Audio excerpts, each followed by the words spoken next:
And welcome back to the SpiffyNeedleGeeks Talking Steven Universe. We are on Greg the Babysitter with Brofan 1, Supersonic 407, and Rashitsu Rises. I totally flumped up the intro, whatever. Anyway, so this episode, another fun flashback with Greg and Rose, and we finally get to see Baby Sour Cream and Vidalia after she has him. I know this is I know this is going to sound really, really horrible, and I do apologize. But it's probably a good thing that Rose is dead, because I could not imagine her raising little Steven after what we see happen between her and Sour Cream in this episode. Well, oh, God. You know what? Actually, I'm laughing. This is also fucking horrible. I'm laughing, too, because, like, I saw someone, like, post a Tumblr picture of, like, you know, when we see Rose, like, who sees Baby Sour Cream for the first time, and it just says, you know, oh my God, is that a fucking baby? I would die for one of these. What the fuck? Oh my God. What? Jesus Christ. I mean, it's like, on one hand, there's some really cute moments. Like, there's the moment, like, her, you know, she's talking with Greg and everything, and she talks about how, you know, how she can't believe how Sour Cream and Greg, or as she says, you know, you guys are both the same. I mean, you're both humans. And it's like, you know, he's so little and, you know, he's so dependent on people, but then you're grown up and you can make your own choices. So it's like, okay, we can see she's, you know, she's learning more about humans. She's getting, you know, we're seeing more of the philosophical stuff going on. And then she just lets Sour Cream on the top of a Ferris wheel. It's like, what the fuck, Rose? It's just... Why would you let him climb the Ferris wheel? Like, because he wanted to. It's one of those jokes that's like... It's like actually one of my favorite jokes of all time. It's like literally it was like, you know, Greg asked Rose to watch Sour Cream. She did watch him. She watched him climb all the way up. And like the first time I ever saw that joke was in Digimon Tamers, where Gardramon was asked to like watch little Susie, and then like, you know, the pixies, like the Diginomes or whatever, they picked her up and carried her away, and Gardramon's just sitting there watching the whole thing, and then Kazu comes up and says, I thought I told you to watch her. I did. I watched her fly away. I fucking love that joke. It's like the best joke ever. Yeah, it's like I said, you know, again, I apologize for how horrible this sounds, but it's like, it's probably a good thing that Rose died to give birth to Steven, because if she was alive, Steven would be dead. God, it's really horrible too, because in a matter of speaking, Danny, you're not wrong. God. Yeah, and I mean, it's not that she's being malicious or anything around babies. It's just she doesn't know jack shit about them. Right, I'm sure Greg would have kept exactly. things okay. Yeah. I'm sure Greg would have tried to keep things okay. And her solutions for fixing things. It's like, quick, get him down, turn the Ferris wheel on, get him down. What does she do? She punches it. It's like, oh my God, bro. Well, no, remember, Greg tries to climb it first, but then he's too scared to get down because he's afraid of heights. And then he asks Rose to do it, to turn it for him, but she doesn't know how to work it, so she makes it go too fast on accident. And then when it's going way too fast, then her solution is to break the machine and then stop it with her, and then physically stop it with her bare hands. To only to send Greg and Baby Sour Cream flying. It's like fucking physics, bro. An object in motion stays in motion unless acted upon by an external force. Luckily, she was that external force, so, you know, it's fine. I know, but still. Yeah. That's true. Oh my God. This whole episode was just full of hilarity. Like, I loved like how because this whole episode was like alluding up to how Greg got his job at the car wash, but it's like I'm laughing how apparently he was just fucking backing off Vidalia for a while. Yeah. Because that makes sense. Because, like, apparently... Because it's like, fucking Marty knocks her up, ditches, and then, I guess... So, literally, fucking Marty, biggest asshole in the world, leaves Vidalia with 2 babies. Sour Cream and Greg. Fuck you, Marty. Right. But I mean, it's like, the whole point of this episode was to show, like, how Greg, ended up at the car wash and has been there ever since. But it also showed, like, okay, this is the point in time now where he realizes, all right, it's time to grow up and be an adult. Yeah. Your time, your times of like lounging around, doing whatever the hell you want, like loafing off of other people. Yeah, that's over now. Now it's time to be an adult and be responsible. God damn it. I do kind of have to ask though. I kind of do wonder about one thing. Vidalia, she a single mom who apparently works a job at a t-shirt shop. How was she able to afford that big house? Like, I assume that was like what, maybe, like in terms of a time frame, that had to have been like what, like maybe the 80s. I think so. Seems right. Like, nowadays there's no fucking way anyone would be able to get away with owning a house as a single mother off of a quick job like selling t-shirts. There's no fucking way. Like literally, if that actually were realistic, like the economy would not be in the shambles that it is right now. Right. God damn. Steven Universe is the ideal world. Anyway, actually, but that's actually a good point because when we saw Vidalia in this house and everything, that was when she was with Yellowtail, and she's already got her family and everything. I was under the impression that if anything, maybe this was Yellowtail's house, like when they got married, she moved in and everything. But I guess not. Yeah, like, because we can assume that. Because here's the thing, like this is actually something that Pika, you and I were talking about prior as well. Like we literally spent like 2 hours trying to like piece together this whole time frame that happened like all these years around. Because it's like, Greg met Rose, on the night that we can assume that Marty knocked up Vidalia. And we can also assume 9 months later, that's when Sour Cream happened. So Sour Cream was definitely just an infant. So at the most, we can assume that like Sour Cream was already able to like sit up and such, and apparently was strong enough to claw around. So he had to have been like maybe 10 months, 11 months old, at the most, at the least. I don't know. What would you speculate? How old would you speculate Sour Cream to be at that point?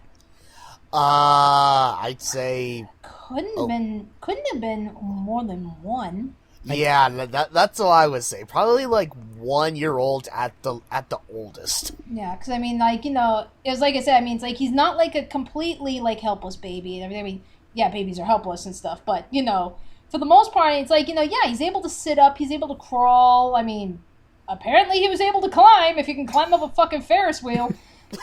So I mean, it's like So I would imagine like couldn't have been more than a year old. Okay, let's be generous and assume he was 1. Let's just assume he was like at least 1, like 12 months. Let's say that. Okay. So 12 months plus 9 months when Vidalia was pregnant with him.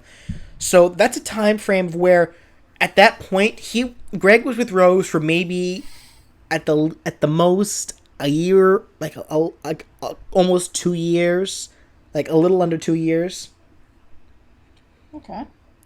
He went that long without having a job. That's one thing I question. Like, how the fuck was he? If he was actually fucking mooching off Vidalia for that long, like, fuck you, Greg. But like, that also makes me wonder about something else. Like, we spent the whole time trying to figure out Sour Cream's current age, present day.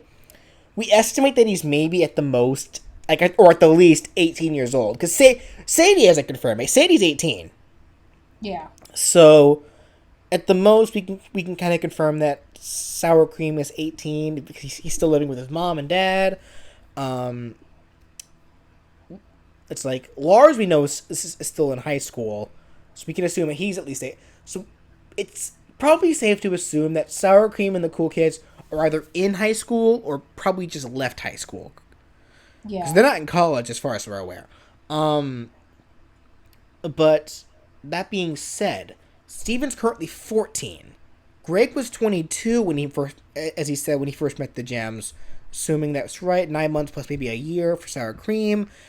Greg had to have been maybe 23, 24 at most by that point of the flashback. By that point in the flashback, so if all this math is correct, we can assume that Rose and Greg were together for maybe at the least 4 years, at the most 6 years, before they decided to have Steven. That makes sense. Right. It's like literally Peaky, you and I spent like 2 hours trying to piece all that shit together. It's like, we will have a timeline. Which also... So that also means that Greg had to have been like in his late 20s when, they had Steven. Yeah. Which, late 20s plus 14 years, Greg has to be in his 40s now. Yeah. So it all makes sense. Oy. Where was I going with this again? Oh, don't worry. It was just a theory. A jam theory. Fuck off. Also, I'm laughing at something else that PKU and I were trying to figure out so badly was, who the fuck was the 12-year-old that ditched out on Medallia? We like to imagine it was maybe, like I want to imagine it was Jamie the mailman. Lindsay wants to imagine that it was Kevin. If that's true, though, why the fuck is this fucking mid-20s guy hanging out with teenagers? Fucking loser. Right. Yeah, that's... that's someone, like 10 years older than the other people? Probably. It's like, Pedo. Yeah, cough, cough. Gods. I want to say it was Jamie. Probably was Jamie, because Jamie, he works as a mailman. He apparently went to Hollywood or the equivalent of what was Hollywood. No, wait, it wasn't Hollywood. Where'd he go? I forget. When he disappeared for a whole season. Yeah, it wasn't Hollywood, but it was the equivalent of it. It was oh god, I'm having such a brain fart because I fucking love that episode too. Oh, wow. Did he just go off to do community theater? No, well, he went off... he's doing local theater now, but before, he actually tried to go to, he tried to go to, the Hollywood and everything.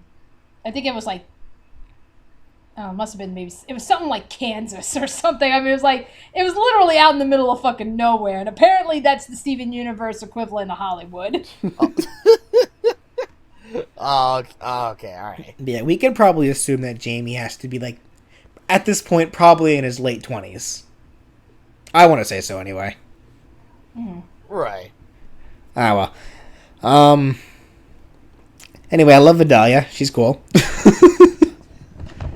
Actually, it's I'm trying to recall, aside from this episode, was there any other interactions with Greg and Vidalia before? Or no? Besides when they first met after Marty knocked her up, I don't think so. At least not in this. At least not on screen, anyway. Oh, okay, all right. Because this is probably it's to me this was the first time that we actually saw interaction with Greg and Vidalia, and it's for what it was, it was kind of cute. It's kind of Vidalia, when we finally saw her again, during present day, she made reference to how she, Amethyst, and Greg used to hang out all the time. Though I kind of have to wonder when that would be, though. Because, could that have been while she was pregnant with Sour Cream? Because we know for a fact that there's no way Vidalia hung out with Amethyst before they met Greg. Yeah. Right. But right after she met Greg, she was already pregnant with Sour Cream. So did they finally start hanging out after Sour Cream was born, or while she was pregnant with him? Because we saw, in one of those that photo she had where she was lighting Amethyst's hair on fire. That was them doing dumb kid stuff. But, I'm trying to figure out where that would have, sliced into. That is true. It's kind of hard to say. This whole episode is just about, where does this fit on the Steven Universe timeline? Oh, well. Also, one last thing before we end this off. I'm laughing so fucking hard. Because remember, all the way fucking back in Season 1, we saw that goddamn Greg had, copies of, alien erotica. Those were roses. Rose was the one reading that smut.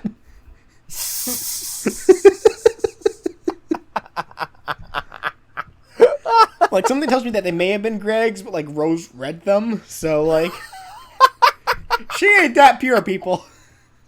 She reads alien smut. Oh, Jesus Christ.